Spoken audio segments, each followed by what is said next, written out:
हितेश नाम का लड़का एक बहुत बड़े तथा अमीर घर से रिश्ता रखता था। मेरा कहने का मतलब है कि वह लड़का मतलबी रितेश के पिताजी एक बहुत बड़ी नौकरी तथा उसका एक बहुत बड़ा साम्राज्य हुआ करता था, जिस कारण से हितेश अपने बाप के पैसों पर बहुत ज़्यादा घमंड किया करता था। वह बहुत सारे दोस्तों को और बहुत सारे गर्लफ्रेंड को एक बार एक साथ रखा करता था। पैसों के इतनी ज़्यादा अमीरी होने के कारण लोगों को कुछ भी नहीं समझा करता था, सभी से झगड़ा किया करता था और सभी के साथ बहुत ज़्यादा बुरे मानसिकता वाले हालात से पेश आता था।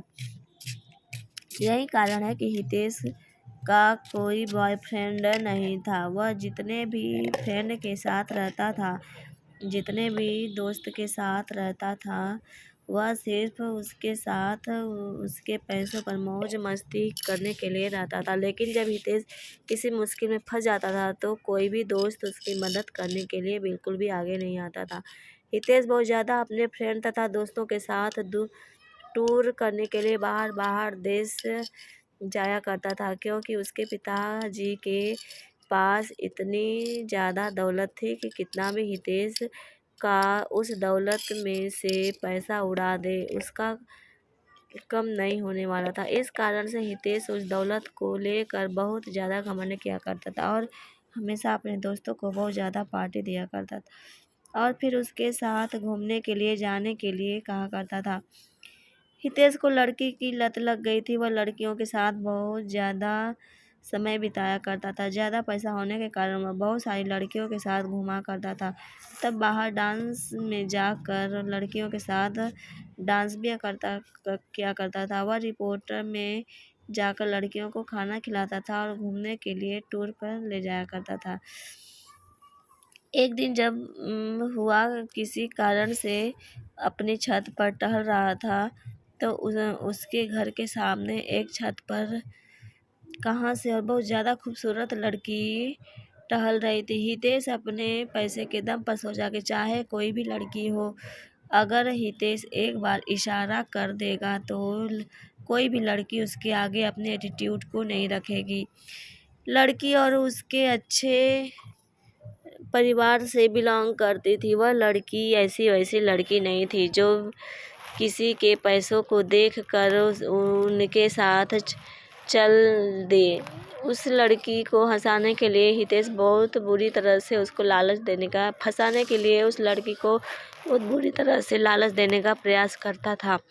लेकिन वह लड़की ऐसी वैसी लड़की बिल्कुल भी नहीं थी, किसी की भी बातों में आ जाए। हितेश चाहे जितने लोगों को लड़कियों को उनके पास भेजता था बोलने के लिए, लेकिन वह लड़की बहुत बिल्कुल भी बात मानने के लिए तैयार नहीं थी। हितेश लड़की के लिए मानो जैसे पागल होता जा रहा था, क्योंकि हितेश के अंदर इतनी ज़्यादा एटीट्यूड था कि अगर वह लड़की ना कर दे तो उसमें बहुत ज़्यादा गुस्सा आ जाता था। हितेश सोच रहा था कि किसी कारण से वह लड़की मान जाए, चाहे कितना भी पैसा उसे देना पड़े, ना अपने साथ उसे घूमने पर मजबूर कर दे।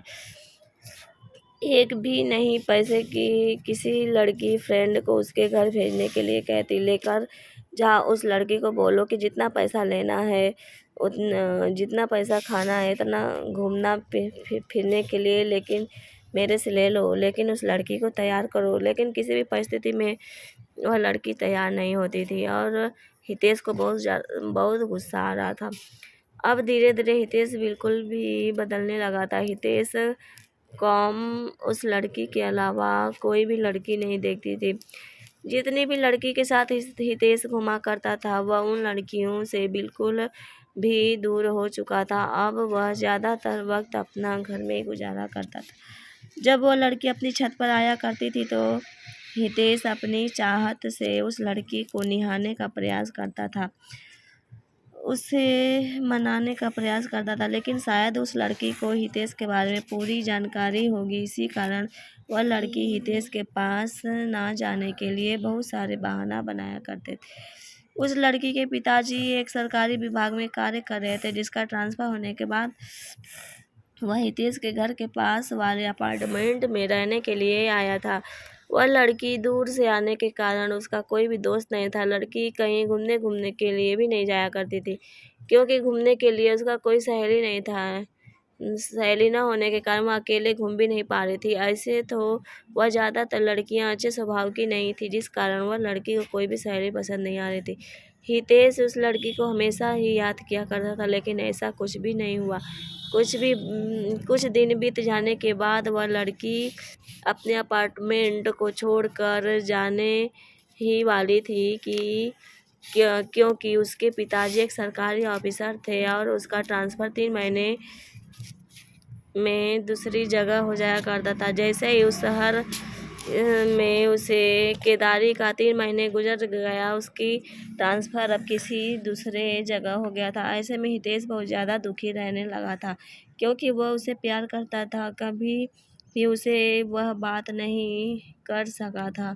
जैसे ही इस बात की जानकारी तो इसको हुआ, बहुत ज़्यादा दुखी हुआ। उसने सोचा कि मेरी गलती क्या है कि मुझे वह लड़की आज तक सही से देखा भी नहीं। लेकिन माना कि उस शहर की अंतिम दिन था, हितेश आया उस लड़की का मुलाकात करने के कुछ बात किया जाए।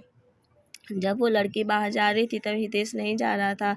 जैसे ही लड़की को देखा हितेश रुक गया। लड़की हितेश के पास पहुंची थी और हितेश के कह रही थी कि मुझे आपसे कुछ बात करना है।